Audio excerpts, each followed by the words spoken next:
നമസ്കാരം പ്രിയമുള്ളവരെ, എല്ലാവർക്കും എസ് ടി ചാനലിലേക്ക് ഒരിക്കൽ കൂടി സ്വാഗതം. ഇന്ന് നമ്മൾ വിവാഹ രജിസ്ട്രേഷൻ പുതിയ സാങ്കേതിക വിദ്യയിലൂടെ ചെയ്യുന്നത് ഒന്ന് പരിചയപ്പെടാം വീഡിയോയിലൂടെ. അതായത് നമുക്കിപ്പോൾ സ്മാർട്ട് സോഫ്റ്റ്വെയർ വന്നിട്ടുണ്ട്. അപ്പോൾ നമുക്ക് വിവാഹ രജിസ്ട്രേഷൻ മുമ്പ് ചെയ്യുന്നതിലും എളുപ്പമായിട്ട് നമുക്ക് ഇപ്പോൾ ചെയ്യാൻ കഴിയും. കഴിഞ്ഞ ദിവസം ഞാൻ ഒരു 3-4 രജിസ്ട്രേഷൻ ചെയ്തു. അതിൻ്റെ അടിസ്ഥാനത്തിലാണ് ഈ വീഡിയോ ചെയ്യുന്നത്. കാര്യം എന്ന് പറഞ്ഞാൽ നമ്മുടെ 3-4 കസ്റ്റമറും ഈ പറഞ്ഞതുപോലെ ഇതെങ്ങനെയാണ്, എന്തൊക്കെ ഡോക്യുമെൻറ്റ്സ് വേണം എന്നൊക്കെ ചോദിക്കുകയുണ്ടായി. അപ്പം മൊത്തം പൊതുവിലെ ഒരു അറിവിലേക്ക് വേണ്ടിയിട്ടാണ് ഈ വീഡിയോ ചെയ്യുന്നത്. അപ്പോൾ മുമ്പ് നമ്മൾ ചെയ്തുകൊണ്ടിരുന്നതിലും കുറച്ചുകൂടി സിംപ്ലിഫൈഡ് ആയിട്ടാണ് ഇപ്പോഴത്തെ പ്രോസസ്സ് വന്നത്. പക്ഷേ ഇപ്പോഴത്തെ പ്രോസസ്സിൽ ഒരു പോരായ്മയുണ്ട്.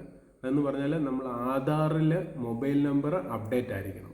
അതായത് ഇപ്പം ഹസ്ബൻഡിൻ്റെയും വൈഫിൻ്റെയും ആധാറിൽ മൊബൈൽ നമ്പർ അപ്ഡേറ്റ് ആയിരിക്കണം. ഒപ്പം സാക്ഷികളുടെ ആധാർ കൊണ്ടുവരുന്നതിലും മൊബൈൽ നമ്പർ അപ്ഡേറ്റ് ആയിരിക്കണം. അപ്പോൾ ഈ കാര്യങ്ങൾ അതിനകത്ത് മെയിനായിട്ട് ശ്രദ്ധിക്കേണ്ടത്. അപ്പോൾ നമ്മളിത് ചെയ്യുവാൻ വേണ്ടിയിട്ട് വേണ്ടുന്ന ഡോക്യുമെൻറ്റ്സ് ഹസ്ബൻഡ് വൈഫ് ഓരോ ഫോട്ടോ, പിന്നെ അവരുടെ ബർത്ത് തെളിയിക്കുന്നതിന് വേണ്ടിയിട്ട് പാസ്പോർട്ട് അല്ലെങ്കിൽ SSLC ബുക്ക്, പിന്നെ വിവാഹം നടന്ന സ്ഥലത്തെ സർട്ടിഫിക്കറ്റ്, പിന്നെ വേണ്ടുന്നത് സാക്ഷികളുടെ 2 ആധാർ. ഈ ആധാർ പ്രത്യേകം ശ്രദ്ധിക്കണം. അതിൽ OTP വരുമ്പോൾ നമുക്ക് പറഞ്ഞു തരാൻ പാകത്തിലുള്ള ആധാർ വേണം കൊണ്ടുവരാനായിട്ട്. അതോടൊപ്പം നമുക്ക് ഇത് സ്മാർട്ടിൽ നമ്മൾ ചെയ്ത് കഴിഞ്ഞ് കഴിഞ്ഞാൽ നിങ്ങൾ പഴയതുപോലെ പഞ്ചായത്തിലും മറ്റുള്ള സ്ഥലങ്ങളിലും ഒന്നും പോകേണ്ട ആവശ്യമില്ല. നമുക്ക് ഓൺലൈനിൽ തന്നെ KYC ചെയ്ത് വെരിഫൈ ചെയ്ത് സബ്മിറ്റ് ചെയ്യാവുന്നതാണ്. അപ്പോൾ ഓൺലൈനിൽ KYC ചെയ്ത് സബ്മിറ്റ് ചെയ്യാൻ വേണ്ടിയിട്ട് ഹസ്ബൻഡ് വൈഫ് 2 പേരും ആ സെൻറ്ററിൽ ഉണ്ടായിരിക്കണം.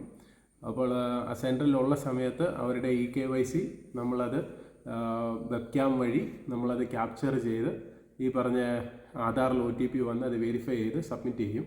ശേഷം അവർക്ക് അന്നേരം തന്നെ അവരുടെ മാരേജ് സർട്ടിഫിക്കറ്റിൻ്റെ ഫോർമാറ്റ് വ്യൂ ചെയ്യാവുന്നതാണ്. തിരുത്തൽ എന്തെങ്കിലും ഉണ്ടെങ്കിൽ അവിടെ വെച്ച് തന്നെ നമുക്ക് കറക്റ്റ് ചെയ്ത് കൊടുത്ത് ഈ പറഞ്ഞതുപോലെ ഒരു 3 ദിവസം 4 ദിവസം കഴിയുമ്പോൾ അവരുടെ ഫോണിൽ മെസ്സേജ് വരും. മെസ്സേജ് വന്നതിന് ശേഷം ആ സർട്ടിഫിക്കറ്റ് പ്രിൻ്റ് എടുത്ത് സൂക്ഷിക്കാവുന്നതാണ്. അപ്പം വീഡിയോ ഇഷ്ടമായിട്ടുണ്ടെങ്കിൽ നിങ്ങൾ തീർച്ചയായിട്ടും ഷെയർ ചെയ്യണം, ലൈക്ക് ചെയ്യണം, സബ്സ്ക്രൈബ് ചെയ്യണം. ഹൃദയപൂർവ്വം നിങ്ങളുടെ സ്വന്തം ST ചാനൽ. Bye bye.